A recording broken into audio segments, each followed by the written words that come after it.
Olá a todos os companheiros do Centro Espírita Cristo Redentor. É sempre uma felicidade muito grande estarmos aqui. E hoje nós vamos comentar um pouco a respeito da parábola dos servos bons e maus. Então, dentro desse processo, nós vamos fazer primeiro a nossa oração e depois comentarmos a respeito dessa parábola. E aí vamos fechando os nossos olhos, agradecendo a Deus por este momento que é das nossas reflexões e pedindo a Ele que nos abençoe. Pedindo, Senhor, que o Teu amor possa estender-se sobre todo o nosso país, envolvendo-nos nestes momentos tão difíceis.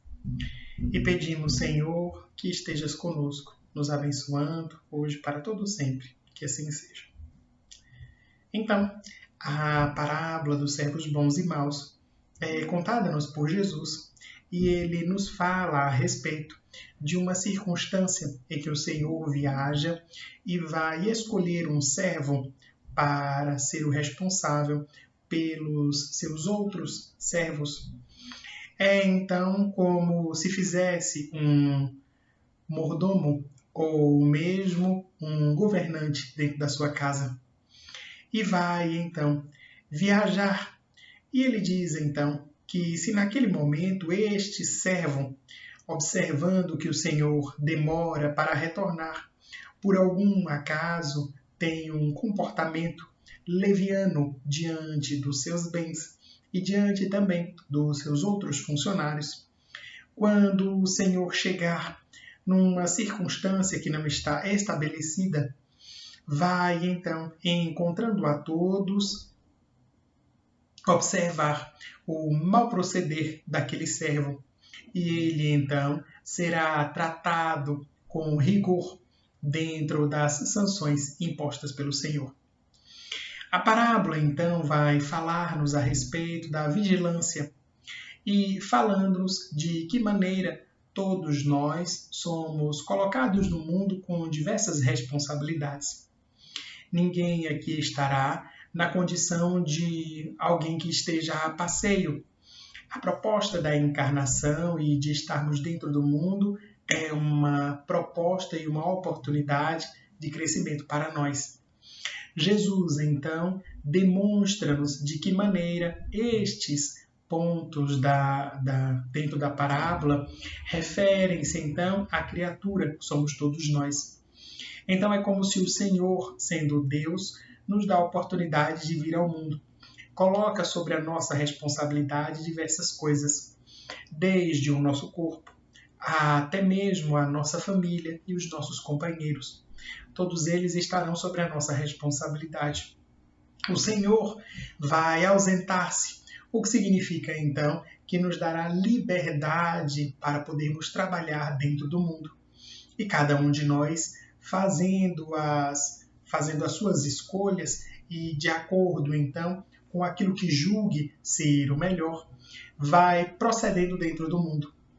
Mas não sabemos a hora que o Senhor chega. E então, dentro das nossas responsabilidades, sempre estaremos a todo momento lembrando-nos de que teremos responsabilidade diante daquilo que fazemos. Então, este ponto da responsabilidade diz a respeito desse livre-arbítrio. Teremos a liberdade de escolha, de, dentro daquilo que julgamos ser o mais acertado, escolhermos dentro do mundo, mas não estaremos isentos das responsabilidades dentro destas escolhas. Todos teremos a necessidade de, então, diante do nosso proceder, diante do mundo, termos, então, a responsabilidade sobre estes atos. Conforme falamos, muitas vezes dentro do Espiritismo, nos dada a possibilidade da colheita, sendo ela facultativa. Plantamos conforme queremos, mas a colheita, será obrigatória. Então, o plantio é facultativo, mas a colheita será obrigatória. O que significa dizer que teremos esta possibilidade de, estando dentro do mundo, termos as nossas escolhas, Mas dia virá em que seremos responsabilizados por tudo aquilo que fazemos. Então a proposta é a proposta sempre desta vigilância, de como vai dizer no Jesus, orai e vigiai a fim de não cair em tentação. Orar para adquirirmos a inspiração e a assistência dos bons espíritos e vigiar a fim de que o nosso comportamento seja sempre consentâneo com os princípios do Evangelho. Quando falamos a respeito destes temas, vem-nos à mente sempre o nosso trabalho dentro das organizações espíritas. Teremos um roteiro de inúmeros conhecimentos. Então, todos nós recebemos o conhecimento como sendo as informações repassadas dentro dos livros, nas palestras, nos estudos, ou mesmo através das circunstâncias um tanto quanto mais pessoais, as conversas que temos com os outros, as comunicações mediúnicas, entre tantas outras. Mas dentro dessas circunstâncias, é importante lembrarmos-nos da nossa responsabilidade. Este conhecimento nos coloca numa posição relativamente feliz dentro da humanidade, porque teremos um roteiro espírita muito bem explicado. Observemos quantas pessoas dentro do mundo estarão perdidas, outras tantas desiludidas diante das informações que contém a respeito da espiritualidade. Há criaturas a quem a imagem de Deus que lhes foi apresentada é uma imagem inconcebível com a bondade e a justiça. Há tantas outras que dentro da religião encontram mensagens terroristas, mensagens então que têm o objetivo de colocar medo ou colocar as criaturas como refém da vontade religiosa que não necessariamente vai corresponder à vontade de Deus. Então, dentro deste torvelinho, nós, enquanto espíritas, estaremos agraciados por uma mensagem que consegue libertar as nossas consciências. Isso porque, dentro da informação espírita, teremos a oportunidade de saber que todos estamos na Terra dentro de uma experiência reencarnatória. E essa experiência é passageira, mas a nossa vida real é a vida espiritual. Que aqui estamos diante de um laboratório de experiências com as outras pessoas, de podermos então extrairmos frutos destes contatos com os nossos companheiros. Estaremos numa verdadeira escola, mas o aprendizado maior será o aprendizado do Espírito. E este, então, colocar-se-á como a base para os nossos passos dentro da Terra. É por isso, então, que a doutrina espírita se colocará dentro do mundo como uma doutrina consoladora. Consola os nossos corações por nos dizer que os nossos sofrimentos, as nossas dores, todas elas são passageiras. E mesmo a morte, que ainda hoje permanece uma incógnita para várias teorias religiosas e filosóficas dentro do mundo, para nós nada mais é do que uma passagem deste plano material para a vida verdadeira dentro do plano espiritual. Então a doutrina espírita nos coloca nesta posição de termos inúmeras informações, de estarmos dentro do mundo muito bem centrados dentro da proposta divina para as criaturas humanas. E, como vai dizer-nos Jesus, a quem muito é dado, muito também é cobrado. É-nos cobrado, então, termos a tolerância em relação aos nossos companheiros. Se, por um lado, entendemos que teremos inúmeras informações, é necessário compreendermos que nem todos dentro da Terra têm o mesmo cabedal de informações. E assim, então, é necessário termos a indulgência para com as imperfeições dos outros, o que corresponderá, então, a essa tolerância em relação a vários dos nossos irmãos que ainda estarão estagiando em faixas um tanto quanto de conhecimento mais empobrecido. E coloca-nos também dentro da responsabilidade de podermos libertar outras consciências, à medida que com os nossos próprios exemplos, vamos praticando a caridade, a fraternidade, o respeito, a dignidade e a gratidão humanas. Estes pontos dentro da nossa conduta, o que corresponde dizer que quando nós vamos exercitando o Evangelho de Jesus, nós nos tornamos exemplos dentro do mundo para libertar outras consciências. Observemos então os grandes homens e mulheres dentro da humanidade, aqueles que, entendendo a proposta de Jesus e do amor entre as criaturas, cativaram e mobilizaram a multidões dentro da sua mensagem de amor e de paz.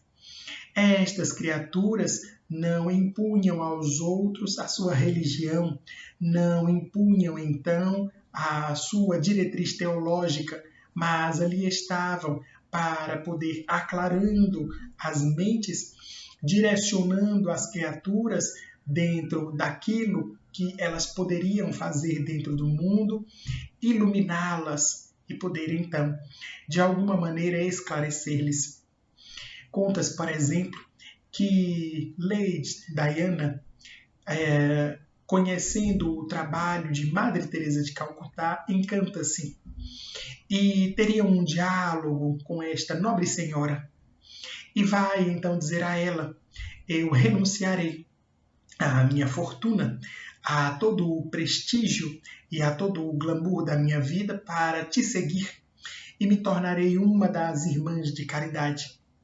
Observemos a proposta que Lady Di fazia a Madre Teresa. Certamente aquele movimento e aquela, entre aspas, conversão de uma personalidade tão famosa faria com que os holofotes mundiais fossem todos deslocados para a congregação das Irmãs da Caridade. Mas observemos a sabedoria de Madre Teresa de Calcutá. Ela vai dizer: não, aqui você seria apenas mais uma. Eu prefiro que você, dentro da sua vida, dentro da sua fama, dentro da sua posição social, ajude as pessoas como se estivesse aqui.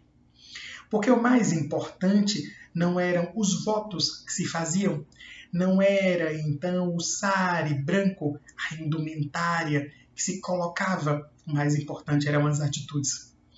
Então a proposta de Madre Teresa não era que ela fizesse os votos, transformando-se então numa daquelas companheiras, porque há várias pessoas que fazem os votos e fazem a aceitação dentro da celebração sem interiormente aceitarem aquilo, tanto naquela organização como em tantas outras. Há pessoas que dizem-se religiosas, alguns que até ocupam postos dentro das suas religiões, mas que não espelham o conteúdo daquilo que estará ali, nem sequer esforçando-se, porque a religião, qualquer que ela seja, não exige a perfeição de nós, mas exigirá sempre o esforço dentro das possibilidades de sermos melhores. Então, Madre Teresa não queria que ela assumisse um compromisso que fosse formal para ali estar, mas, acima de tudo, assumisse um compromisso de alma, para que onde estivesse, da forma que estivesse, pudesse então levar este legado de amor às criaturas. E a partir daí, então, Lady Di, como ficou conhecida, vai apoiar inúmeras instituições e movimentos a respeito da caridade pelo mundo, visitando então refugiados em territórios de guerra, outras colônias na África, em países devastados pela miséria. Iria então viajando o mundo, acompanhando estas pessoas e deslocando os holofotes da sua posição social para estes companheiros. Então observamos ali um destes exemplos das criaturas que entendem a sua responsabilidade.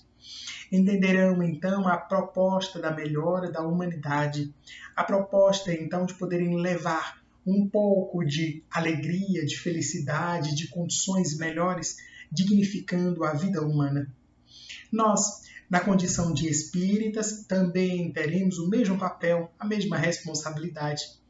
A responsabilidade, então, de através do amor, da caridade, da fraternidade, da solidariedade, tentarmos encontrar as criaturas para além da sua aparência. Então, enquanto espíritas, nós compreendemos, entendemos que estamos dentro de uma experiência social.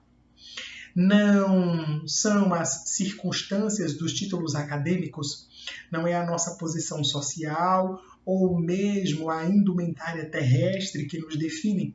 O que nos definirá é o nosso caráter. O espírita verdadeiro será também, como nos diz Allan Kardec, o cristão verdadeiro.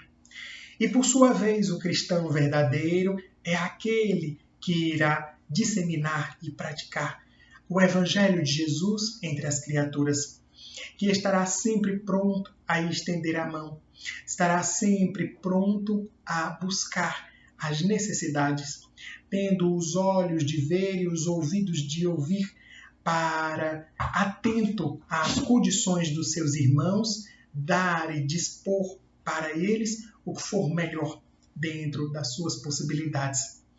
Então, a proposta do Espiritismo, dentro desta missão dos bons e maus servos, será o de servirmos para além das aparências.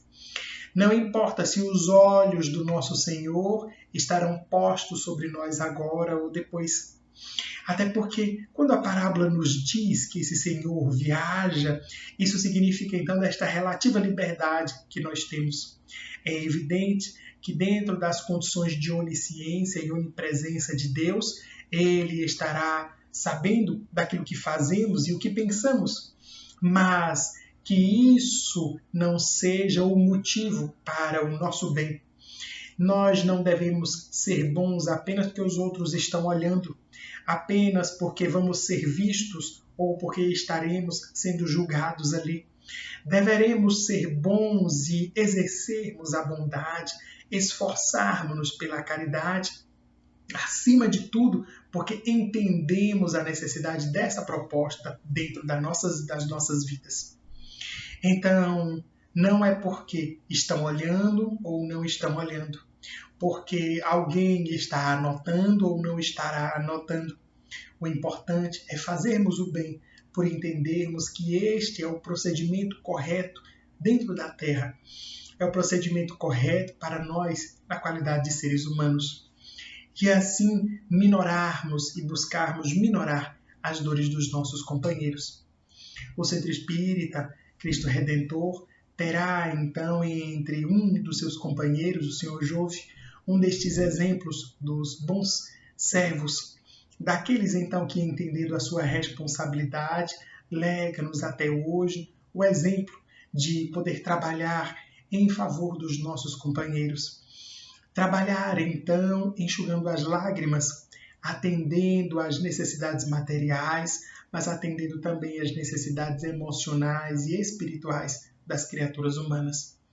Serve para nós como um ícone, como um exemplo e como uma dessas personalidades que todos nós poderemos tomar como modelo para as nossas próprias vidas. O mundo é um celeiro de trabalho. Os nossos irmãos serão aqueles que requisitam de nós as melhores energias, as melhores atitudes, os melhores sentimentos. Serão eles, então, o público ideal para exercitarmos esta caridade. Quanto mais observamos as dificuldades dentro do mundo, maiores serão os campos para o nosso trabalho. Então, as dificuldades serão a oportunidade que teremos. Quanto maior é a escuridão, mesmo um pequenino vagalume consegue, então, fazer a diferença. Nestes momentos de tantos ódios, de tanta guerra, de tantas dificuldades, o pouco que representa a nossa atitude será muito valiosa entre os nossos companheiros. Então, não tenhamos receio de fazer o bem, por menor que ele seja. Às vezes observamos estas grandes criaturas da humanidade como se para fazer o bem fosse preciso, então, erigirmos grandes escolas, grandes orfanatos, hospitais e grandes obras. Não. A maior obra é a obra que faremos dentro do nosso coração. Que bom que há pessoas que podem sozinhas construir hospitais. Que bom que há companheiros que sozinhos conseguem mobilizar recursos para a construção de escolas, de orfanatos e tantos outros lugares. Se não nos é possível fazer isso, o pouco que fizermos, o façamos com amor. O importante é fazermos. O importante é, então, estarmos dispostos sempre a colaborar e a trabalhar. Então, essas são as nossas reflexões, a fim de que possamos nos dedicar sendo os bons servos dentro do mundo. Vamos então fazer a nossa oração, guardando estas reflexões para cada um de nós. Então, fechando os nossos olhos, agradeçamos a Deus a oportunidade da vida e pedindo ao Pai para que o teu amor possa encontrar os nossos corações, podendo preencher-nos com este amor, a fim de que nós todos estejamos repletos de amor para dividir com os nossos companheiros. Repletos, então, ó Pai, das energias maravilhosas da Tua bondade, da beleza da criação, que possam, então, ser direcionadas em favor dos nossos irmãos que sofrem mais do que nós. E assim, Senhor, imensamente agradecidos pelo Teu amor, é que te pedimos, continua conosco, abençoando-nos hoje e para todo sempre, que assim seja. Então, muita paz para todos.